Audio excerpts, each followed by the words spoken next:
Yang Xiao Chi is a young woman that has always done things quicker than everyone else. She laughs at a joke before it's finished, smiles before the picture is taken, and even wakes up before the alarm rings. Now that she's a young woman, she works at the post office, a rather tedious and boring job. Every day she sees Atai, a man that sends a letter a day and for some reason won't just buy a set of mail stamps and just put the letters in the mailbox instead of waiting in line. When Xiao Chi asks him about this, he doesn't answer, because he never speaks when he comes by. She also has a rather sad life. Her job doesn't pay very well, so she lives in a tiny apartment surrounded by nosy loud neighbors. She buys the bare minimum at a shop just to take a lot of free soup home, and she takes postcards from the undelivered box and takes pictures of them to upload them on social media to make it look like she's gone places. Her only follower is a person called Amy, who likes all her posts. One afternoon, after she's done with work, she's walking through the park when she sees a man, Lu Wensen, teaching a group of women how to dance. Keeping her distance, she starts copying the choreography, but Wensen sees her and drags her to join the group so they can all dance together. Xiao Chi has a lot of fun, but when the class is over, she tries to flee, only to have Wensen follow her to talk to her. He explains his park classes are free and gives her his card while praising her natural beauty. In return, Xiao Chi tells her about her job in the post office, and Wensen promises to visit her there soon. Afterward, she has dinner alone while listening to the radio and starts thinking about the day her father left when she was just a teenager. She had bumped into him on the street and he told her he was going to buy tofu, but he never came back.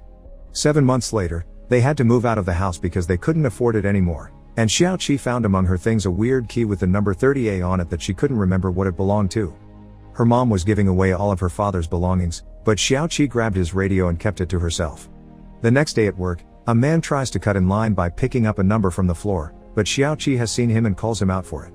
The man gets angry and starts making a scene, but luckily Wensen arrives and keeps him back until an employee comes to take him away.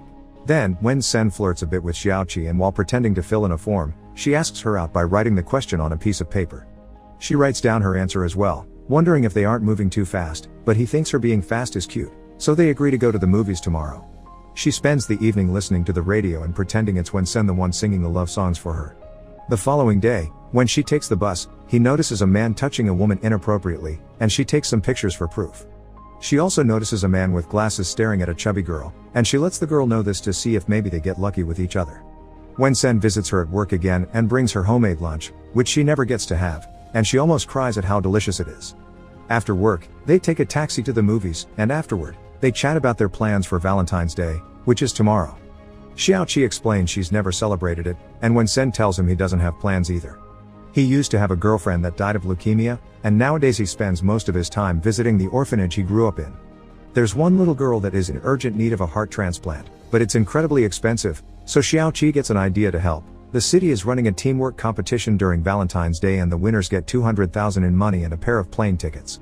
Wensen accepts to enter with her and so they spend the rest of the evening practicing the different games they'll have to compete at. To return home, they take the bus instead of a taxi, which is empty except for them.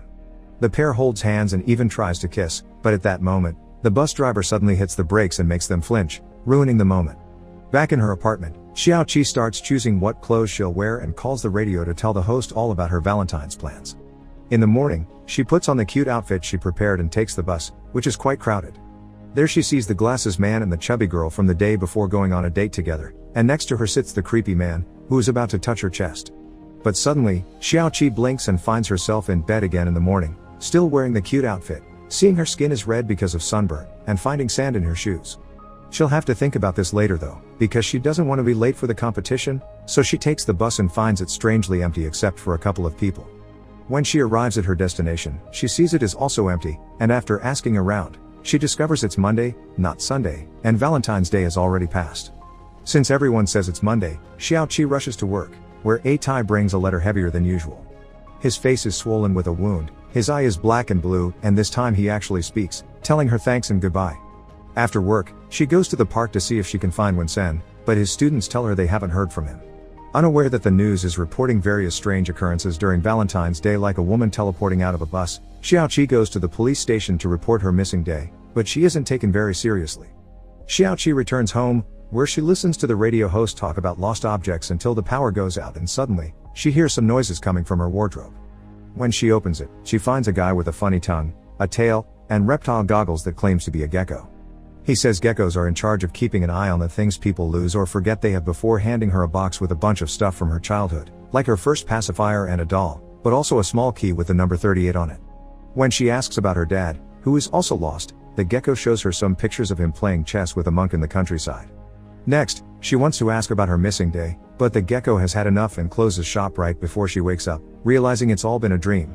The following day, during lunch break, she finds her picture hanging at a photography shop. When she asks the clerk about it, he tells him a guy with a pig head had taken a bunch of pictures of her and allowed him to keep that one because it was so pretty, but he doesn't know who he is nor does he has his phone number.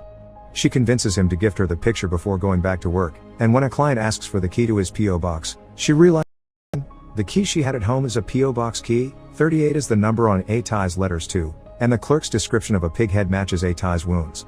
However, A-Tai hasn't come today, which is very unusual. Desperate for an answer, Xiao Chi travels back to her childhood home to recover that little key, but while she tries to sneak in and out without being noticed, her mother finds her anyway. They share lunch and chat about life, and Xiao Chi is shocked to discover her mom is the Amy that keeps liking her social media posts. When she returns to her apartment, she throws away Wen-sen's business card and starts searching on the internet for beach photographs that could match the background with the one A-Tai took, to no avail. The next day, she asks his boss if a key number can tell them what branch it belongs to, but that's not possible, so Xiao Chi announces she's taking her annual leave. From then on, Xiao Chi begins traveling through various coastal towns, visiting post offices to try his key in the P.O. boxes and trying to find the beach from the picture. After several failed attempts, she finally finds the right P.O. box, which is filled with letters that go back years. Inside one of the many letters she finds a map, which she follows until she finds the spot on the beach where her picture had been taken. She sits on the sand and opens the envelope with the latest date, finding inside a letter that says it will be the last one, and a whole pile of photographs which makes her realize this is the extra heavy letter he brought the last time she saw him. As she begins to read the letters, Xiao Chi finally remembers that she used to know A-Tai when she was a kid. The story goes back to the beginning then, and this time, it is from A-Tai's point of view. Photography has always been a hobby of his, but most importantly, people remember him with the nickname of Turtle because he suffers the exact opposite problem of Xiao Chi's. He's slower than everybody else. Nobody wanted to play with him at school, he can't catch mosquitoes, and even his watch is slower than the official time. Because of this, he's become a bus driver, since the low speed limit for buses allows him to drive calmly. The reason why he goes to the post office every day is because of Xiao Chi, a girl he met as a child but who doesn't remember him now. Years after they saw each other for the last time as kids, he met her again in high school by chance on a bus, so he started taking the same bus every day to see her, and even waited outside her school, but she never noticed him. He never got the courage to speak to her and one day she simply moved away, and again he didn't see her for years until he became an adult and got a job. Xiao Chi happens to take the bus A-Tai drives, so he asks his uncle who is also his boss for the afternoon shift so he can see her every day. He also starts going to the post office to send the letters instead of using the mailbox just to see her, and he would always take extra queue numbers so he could wait for the one she calls for next. He's there when Wen-sen starts visiting Xiao Chi, sees them flirt, and even notices on the desk the piece of paper where they agree to go to the movies together. Feeling gloomy, A-Tai leaves the building and finds Wen-sen on the street, talking on the phone to someone that he tells I love you to and even mentions lounging around in bed all day. Getting suspicious, A-Tai starts following Wen-sen around and discovers he indeed already has a lover, a woman that occasionally cooks for him. The lunch this woman gives him is the one he later gives Xiao Chi, an event that A-Tai also witnesses. When later he sees that the two of them are going out together, A-Tai makes all passengers get out of his bus claiming there is a problem with the engine, then proceeds to follow Xiao Chi and Wen-sen during their date, even going as far as entering the movie theater with them. His stalking is interrupted when his uncle calls him to demand him to move the bus because a cop is about to take it away. A-Tai rushes back to his vehicle and gets the police officer to leave without a fine by, again, using the excuse of a bad engine.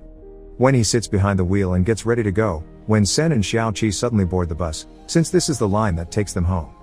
A-Tai watches them during the whole trip, and when they are about to kiss, he pushes the brakes to stop them. Moments later, after Xiao Chi gets off the bus, a group of thugs and a woman board the bus as well. It turns out Wen-sen used to date this woman, who just like Xiao Chi isn't very pretty, and he asked her to lend him 500,000 for a little girl's transplant and then never called her again. Wen-sen starts crying, saying the little girl died and he had been tricked by some fake organ donors, but the gang leader who is also the woman's brother doesn't buy his act, and tells him he must pay 3 million in 3 days or they'll make their life hell. Before they leave, they throw Wen-sen on the floor and kick him a couple of times, so A-Tai wants to take advantage of that and kick him as well, but he's too slow and Wen-sen easily gets him off him. While they struggle against each other, they accidentally bump into the radio and turn it on just in time to hear Xiao Chi tell the host about her Valentine's Day plans. Wen-sen finds this very sweet, and this attitude only enrages A-Tai, who jumps on him again to fight him.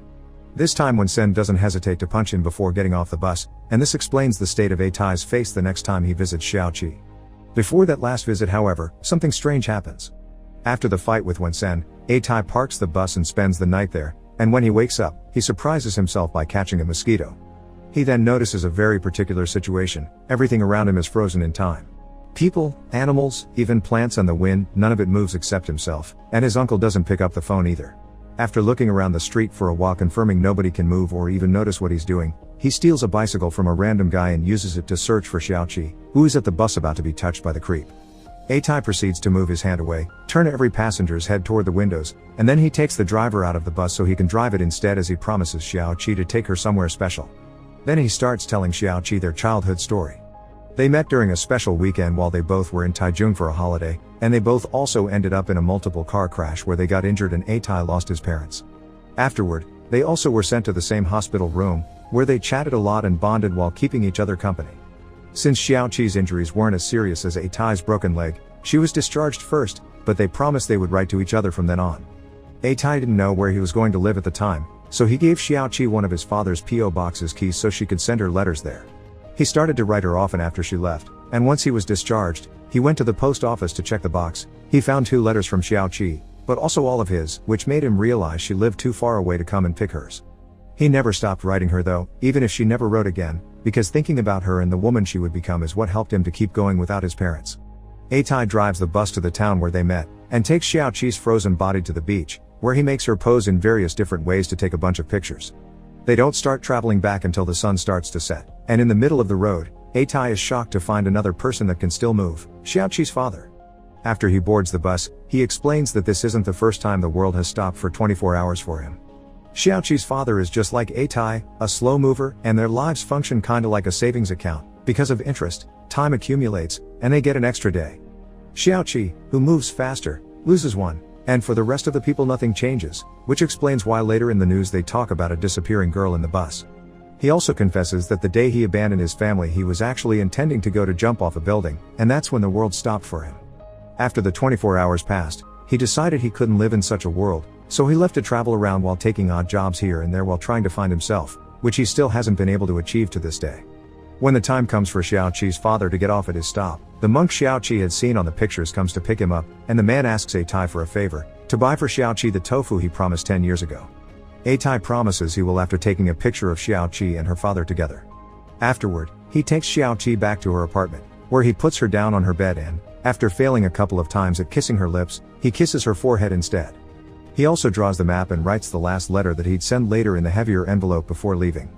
After this experience, he accepts this is time for him to let go, and this is why when he goes to the post office to send the last letter, he tells her goodbye. As he leaves the building, A-Tai is run over by a truck. 1 year later, Xiao Chi has transferred and is now working in the post office where P.O. Box 38 is, but she hasn't received any letters since the day of the incident. She thinks she's going to spend Valentine's Day alone again, but that day, she is surprised by a sudden visit. It's A-Tai, who's walking with the aid of crutches. Xiao Chi starts crying as soon as she sees him, and only gets more emotional when she notices the letter he brings is for her. He's also brought the tofu her father had asked for, and they agree to get lunch together after work as A-Tai starts crying as well.